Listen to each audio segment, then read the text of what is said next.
বনের এক কোণে একটা পুরনো শিমুল গাছ ছিল। সেই গাছের গায়ে ছোট্ট একটা গর্তে থাকত কাঠঠোকরা মা আর তার ৩টি বাচ্চা। মা পাখির মাথায় ছিল আগুন লাল টুপি, আর বাচ্চারাও যেন ঠিক মায়েরই মতো, ছোট ছোট, চঞ্চল আর লাল মাথাওয়ালা। তাদের নাম ছিল টিকু, চিকু আর রিকু। ৩ ভাইবোন সারাদিন মার অপেক্ষায় থাকত। মা কাঠঠোকরা খুব ভোরে বেরিয়ে যেত খাবারের খোঁজে। কখনো গাছের গায়ে ঠোকর মেরে পোকা খুঁজত, কখনো মাটির নিচে লুকানো খাবার নিয়ে আসত। আর ফিরে এসে ৩টা মুখ খোলা দেখে হাসি পেত তার। কে আগে খাবে, কে বেশি খাবে, এই নিয়ে হইচই লেগেই থাকত। একদিন বনের আকাশে বৃষ্টি জমে উঠল, বজ্রপাত শুরু হল। মা তখন দূরে খাবারের খোঁজে। ৩টি বাচ্চা গর্তে মাথা গুজে বসে থাকল। টিকু ভয়ে কাঁপছিল, রিকু কাঁদছিল, আর চিকু তখন ভাইদের সাহস দিয়ে বলছিল, মা আসবেই, আমাদের ভয় পেলে জ্বলবে না।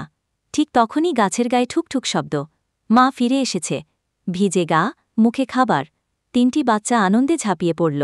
মা বলল, দেখো বাচ্চারা, জীবন সবসময় মসৃণ হয় না। ঝড় আসে, বাধা আসে, কিন্তু সাহস হারানো যাবে না। আজকে তোমরা সেটা শিখলে। পরের দিন থেকে মা ওদের ছোট ছোট উড়তে শেখায়, ঠুকঠুক করে গাছ খোঁড়ার অভ্যাস শেখায়। প্রথমে ওরা ভয় পায়, পড়ে যায়, কিন্তু মা ধৈর্য ধরে বারবার শেখায়। একদিন টিকু প্রথম উড়ে ছোট একটা ডালে গিয়ে নামল। এরপর চিকু আর রিকুও সাহস করে চেষ্টা করল। মা তখন গাছের মাথায় বসে দেখছিল আর ভাবছিল, আমার ছোট্ট বাচ্চারা আজ বড় হচ্ছে। শেষমেশ এক সকালে ৩ ভাইবোন একসঙ্গে ডানা মেলে উড়াল দিল খোলা আকাশে। মা পেছন থেকে বলল, ভালো থেকো, উড়তে শেখো, আর কখনো নিজের লাল টুপিটার গর্ভ ভুলে যেও না। হ্যাঁ, একদম।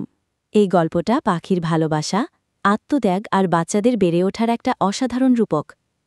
খুবই অনুপ্রেরণাদায়ক একটা গল্প। ঠিক আছে, আপনারা এরকম আরও মজার ভিডিও দেখতে চ্যানেলটা সাবস্ক্রাইব করে রাখতে পারেন।